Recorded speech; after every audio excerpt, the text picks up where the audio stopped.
मेरठ में प्रेम हॉस्पिटल एक भव्य इमारत के साथ दूसरा बनने जा रहा है।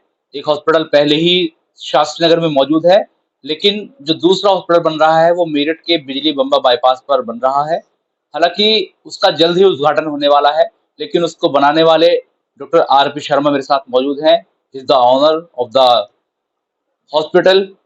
स्किन के डॉक्टर हैं और वरिष्ठ डॉक्टर हैं। इसके साथ-साथ मैं आपको बता दूँ, इनके बेटे वो भी डॉक्टर हैं, इनकी बहू वो भी डॉक्टर हैं और इनकी मिसेज़ वो भी डॉक्टर हैं।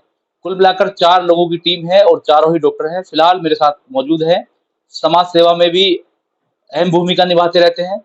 तो आज सीधे-सीधे बात करते हैं, कुछ स्किन पे बात कर लेंगे, लेकिन सबसे पहले जो जनता के सरोकार से जुड़ी खबर है, एक अच्छा हॉस्पिटल मेरठ को मिलने जा रहा है।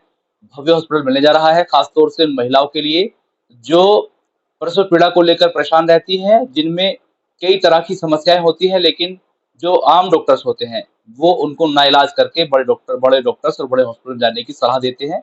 तो ऐसे में प्रेम हॉस्पिटल का मेरठ के अंदर नाम है, टेस्ट ट्यूब बेबी सेंटर भी ये लोग चलाते हैं। तो जान लेते हैं सर, सबसे पहले स्वागत है सर आपका न्यूज़ निवारण टीवी में। सर, एक हॉस्पिटल आपका निर्माण चल रहा है हॉस्पिटल में, थोड़ा-सा उसके बारे में बताएँगे सर? जी, ये 2 साल से चल रहा है करीब और मेनली मैटरनिटी होम के हिसाब से बनाया है और सर्जन्स के हिसाब से बनाया है। उसमें आईवीएफ सेंटर भी होगा और दूसरे इन्वेस्टिगेशंस की भी फैसिलिटीज होंगी।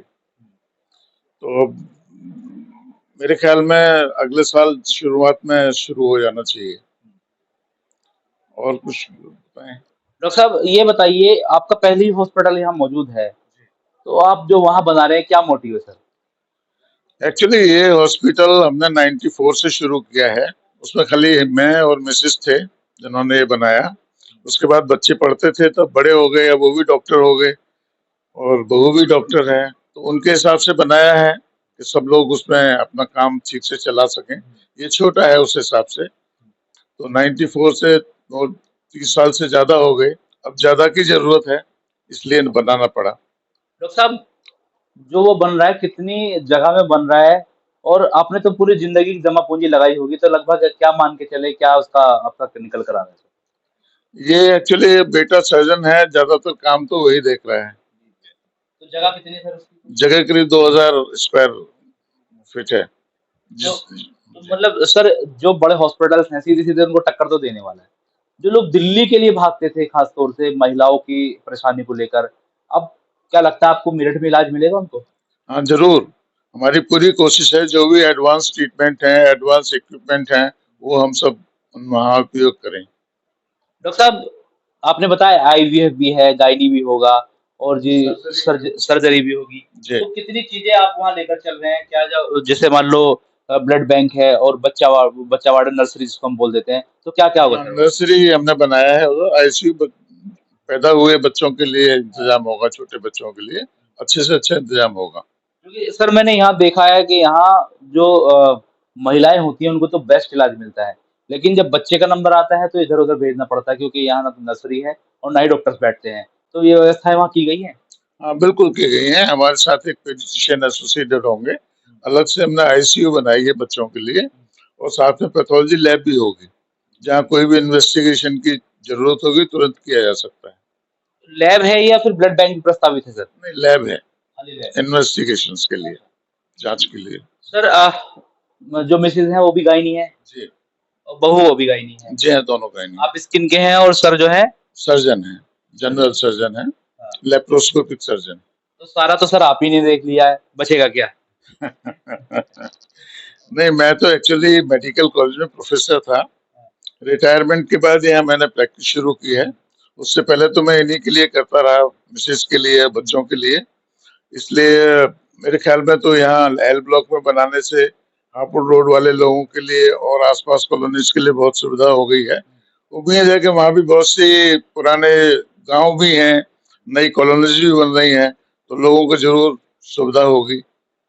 लेकिन सर अब एक सवाल ये निकलता है, जिस तरीके से लोगों की आमदनी का बड़ा मसला है, लोगों के पास पैसा नहीं है, तो ऐसे में जिन लोगों के पास धन ज़्यादा नहीं है, जिनको इलाज महँगा मुहैया होता है, उनके लिए कुछ आपने स्कीम निकाली है, कुछ दिमाग में सोचा है कि मिडल क्लास और लोअर क्लास भी लोग आपके पास पहुँच जाएँ, उनको इलाज मिल जाए? हाँ, ये वहाँ शुरुआत करने के बाद डिसाइड किया जाएगा कि वहाँ कैसा एरिया है और किस तरह के लोग ज्यादा हैं। जरूर इस बारे में सोचेंगे। सर आप स्किन के डॉक्टर हैं, तो मैं थोड़ा-सा स्किन की बात कर लेता हूँ। जैसे धूप बहुत ज़्यादा पड़ती है, चेहरे काले हो जाते हैं, मेरा खुद हो जाता है। तो सर ऐसे लोगों के लिए कुछ टिप्स बताना चाहेंगे, जो हमारे दर्शक हमें देखते हैं, मिलियंस में देखते हैं, तो कुछ बताना चाहेंगे सर? वास्तव में सन रेज में अल्ट्रावायलेट रेज होती हैं, तो वो अल्ट्रावायलेट रेज अलग अलग लेंथ की होती हैं। तो किसकी स्किन को कौन सी सूट नहीं करती, इस पे ज्यादा निर्भर करता है। तो ज्यादा तेज धूप से तो बचाव ही करना पड़ेगा, चाहे छाता रखें, चाहे सन स्क्रीन क्रीम लोशंस आते हैं बचाव के लिए, वो लगाएं। दूसरी बात, जब कालापन हो गया है तो उसका इलाज अलग से किया जाता है। डॉक्टर साहब अब मैं एक सवाल करता हूँ आईवीएफ से जुड़ा। आप आईवीएफ बहुत समय से चला रहे हैं और जब आईवीएफ पद्धति लोगों को मालूम भी नहीं थी, तब से आप लोग इस फील्ड में हैं, मैम हैं और आपकी मिसेज़ भी हैं। तो ये बताइए अब तक का जो अचीवमेंट आपका प्रेम हॉस्पिटल का रहा है, जो आपने नाम कमाया है, कितना सर अचीवमेंट रहा होगा लगभग कितने निसंतान दंपतियों को आपने संतान का सुख प्राप्त कराया है? कुछ आइडिया है सर? नहीं, ये मेरे बेटे और बहू को ही ज्यादा पता है टोटल नंबर ऑफ पेशेंट्स। हुँ। पर ये मैंने जरूर देखा है, बहुत से लोग पूछते हैं, बहुत से खुश हैं, धन्यवाद करते हैं कि उनको बच्चा यहाँ से मिला। तो ओवरऑल तो बहुत अच्छा चल रहा है। तो हमारे साथ आरपी शर्मा थे, ये ओनर हैं प्रेम हॉस्पिटल के, हालाँकि जहाँ हम बैठे हैं शास्त्री नगर इलाका है और जो दूसरा भव्य हॉस्पिटल बन रहा है, बड़ी जो जगह में इसको बनाया जा रहा है, वो बिजली बम्बा बाईपास पर है। हमने पहले भी स्टोरी दिखाई, ये बताया और ख़ास तौर से ये हॉस्पिटल उन महिलाओं के लिए संजीवनी है, जो महिलाएँ संतान का सुख नहीं प्राप्त कर पाती हैं, निसंतान रहती हैं। ऐसे निसंतान दंपतियों को संतान की सुख की प्राप्ति के लिए जो आईवीएफ सेंटर है वो खुल रहे हैं। हालाँकि जहाँ बैठे हैं, यहाँ बहुत समय से आईवीएफ सेंटर चल रहा है, लेकिन अब प्रेम हॉस्पिटल जो बन रहा है अत्याधुनिक सेवा से सुसज्जित है। उन्होंने बताया कि जो लोग हैं उनके हिसाब से वहाँ इलाज देने की कोशिश की जाएगी। अगर किसी के पास ज़्यादा धन नहीं है तो उसकी भी कहीं न कहीं व्यवस्था की जाएगी। तो ऐसे में मेरठ को एक बड़ा हॉस्पिटल और मिलने जा रहा है और जो लोग दिल्ली, गाज़ियाबाद भागते थे, हो सकता है उनको अब दिल्ली, गाज़ियाबाद ना जाना पड़े और तमाम जो फैसिलिटीज़ हैं वो मेरठ में अवेलेबल हो जाएँ। अपने सहयोगी आरिफ मोल्ला के साथ मुनव्वर चौहान, न्यूज़ 11 टीवी, मेरठ।